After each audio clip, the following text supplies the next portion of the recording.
Started. So happy Monday morning. Welcome to Mondays with Meg. I am so excited to talk to you today about friendships as adults. And I got to be honest, this is something that I work with so many of my coaching clients on. It's a topic that is near and dear to my heart.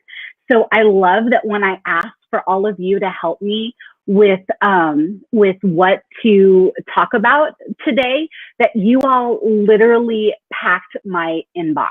I was inundated with questions, with specific subjects that you wanted me to touch on that have to do with friendships as adults. So I will tell you, there's no way I could hit everything today. So what I've decided to do is take one that was sent in and kind of go really deep with that. And let me know what you think. Give me a heart if you're with me, that we could have this ongoing discussion, okay? That maybe we'll come back in a couple weeks, or maybe even have a special like evening Mondays with Meg where we can talk about a lot more of this, because literally I was shocked with how many responses I got from you guys. And so obviously you want to really talk about this, especially talk about it authentically, So let me know what you think. I would love to know. But I would really like to go ahead and keep revisiting this.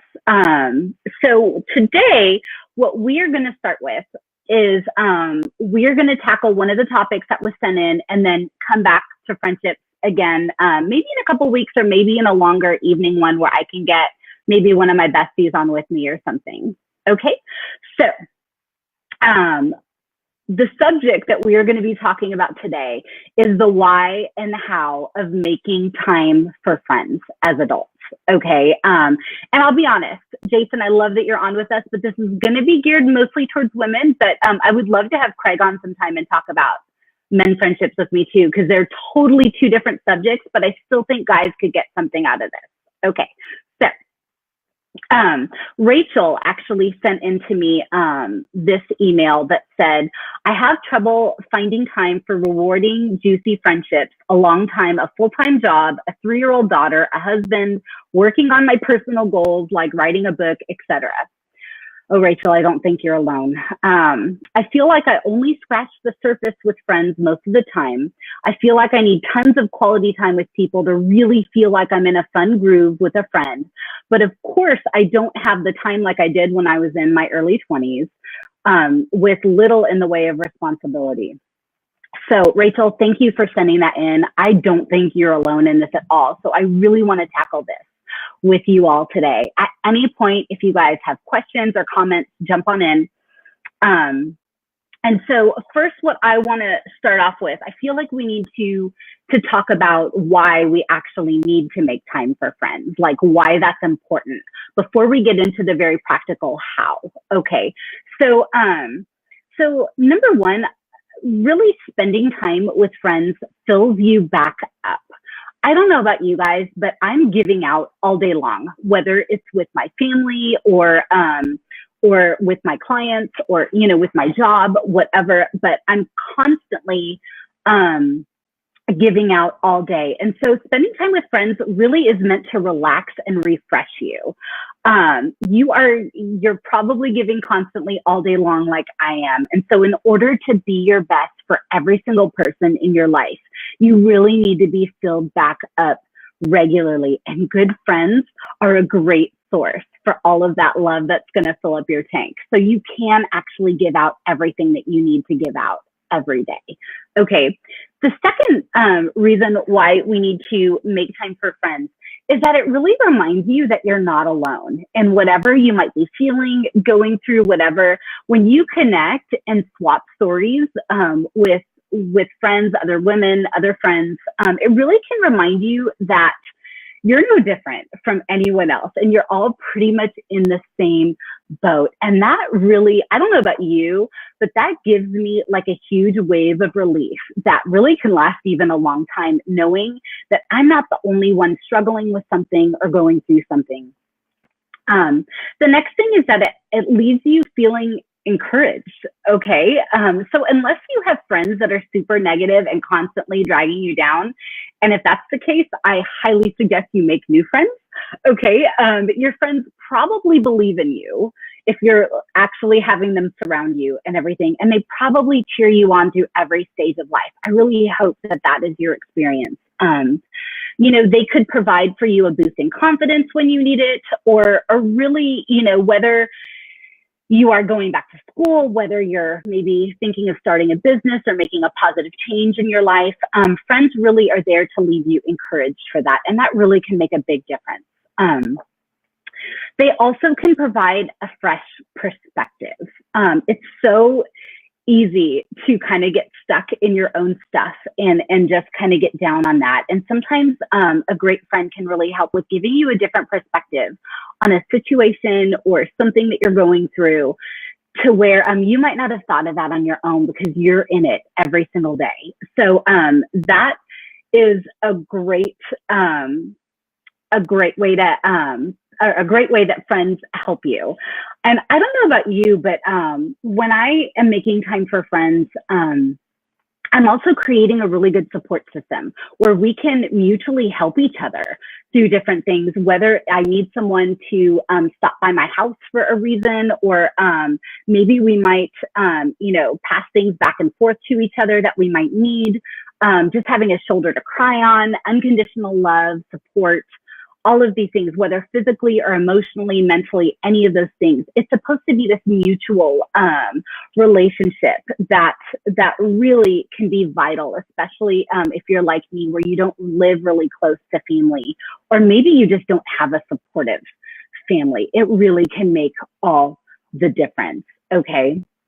The last thing I will tell you about this is spending time with friends really can boost your physical health, which is crazy. I mean, this is like literally science, guys. Okay. I read this study, and you might think I'm crazy, but it said that loneliness is worse for your health than obesity. It even carries the same health risk as smoking like 15 cigarettes a day, which is crazy. So spending time with friends can do things like lower your blood pressure, strengthen your immune system, increase your lifespan, all these things, okay? But those have to be quality, healthy friendships. I feel like I need to emphasize that, right? Okay. So that was all about the why. So now, before I really get into the really practical ways that you can actually make time for friends, I want to mention a few things that I really feel like are super important to this, okay? So, number one, I just feel like I need to say that it's okay to be super selective on who is getting your time, okay? And that might even be different from seasons that you're walking in. Not all friendships are meant to be for every season of your life, and that's okay. So if all that you have time for is a very select few people, that's okay. You want to be very selective on who really makes it into your inner circle of friendship, and really go deep with them. Do life with them. Love them hard, guys. It's worth it, I promise. If you move into a different season and that friendship moves to like an outer ring of your friendship circle, that's okay. It's just a natural part of life. There's no hard feelings. They might even be back at some point, okay? But it just might not be a right now for that friendship, and that's okay. Let them go, because who's supposed to be there will be there.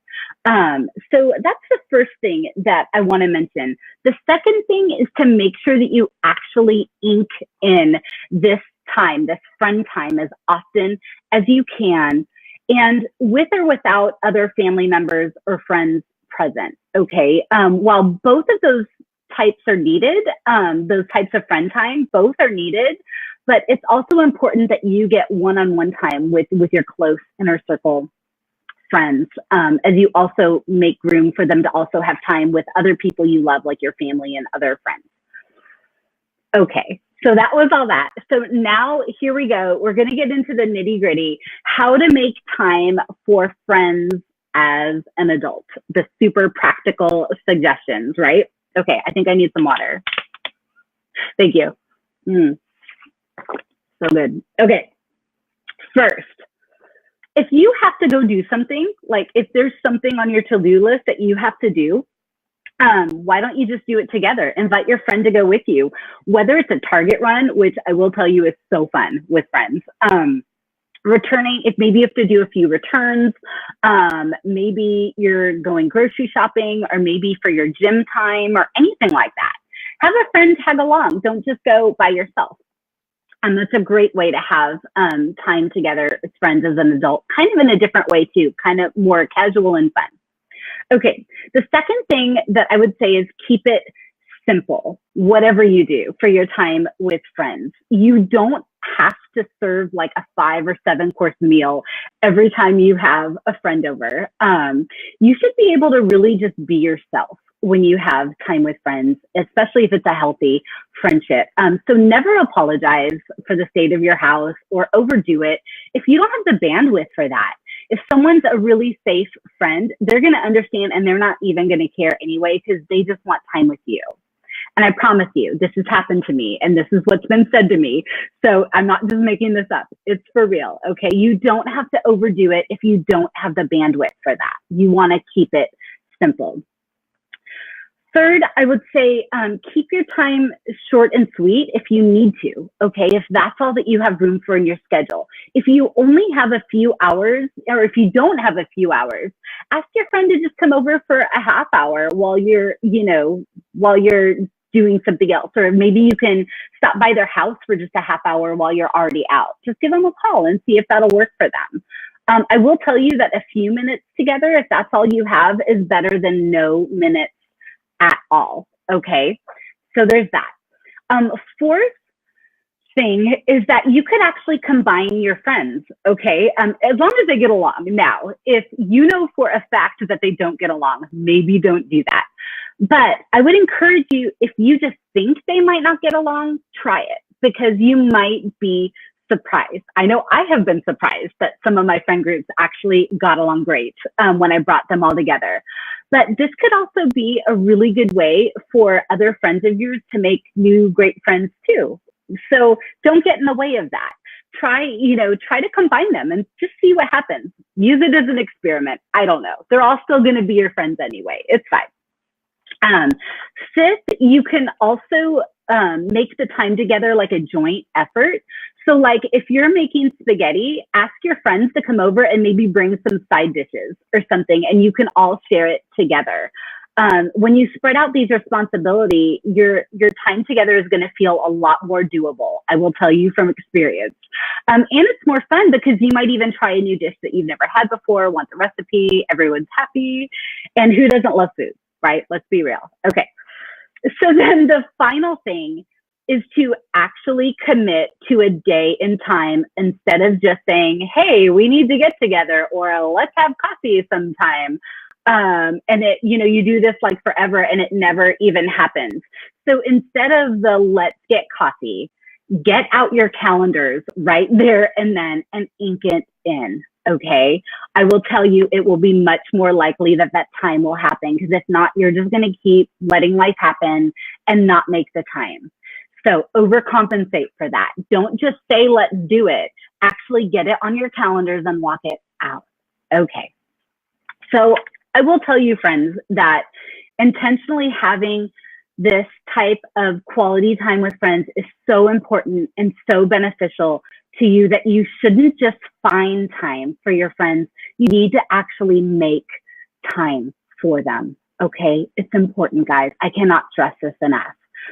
So to help you with this, I am going to have a free worksheet on my blog today, a little bit later today, once I get the video up for everybody, that's going to help you kind of discern who your inner circle friends are in this season and who might need to maybe be in the outer circles.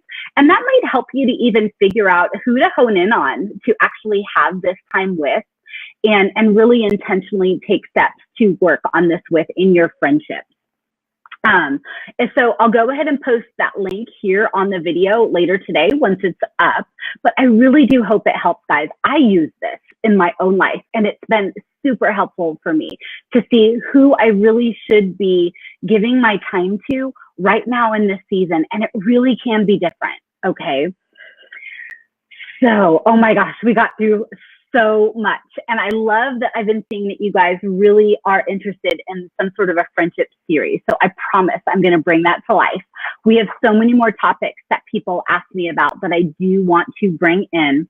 Next week, we're going to talk about jealousy, guys. Oh my gosh, crazy subject, right? But so we're going to be talking all about what to do when jealousy strikes. Mondays, 8 a.m. Central, same time, same place that we are every single week.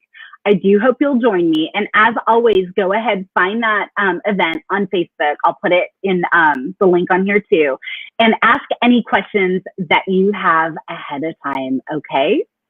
I hope you all have a fabulous day. Thanks for joining me and talking to me about friendship.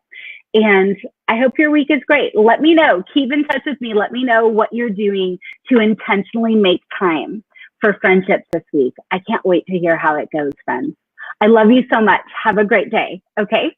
Bye-bye.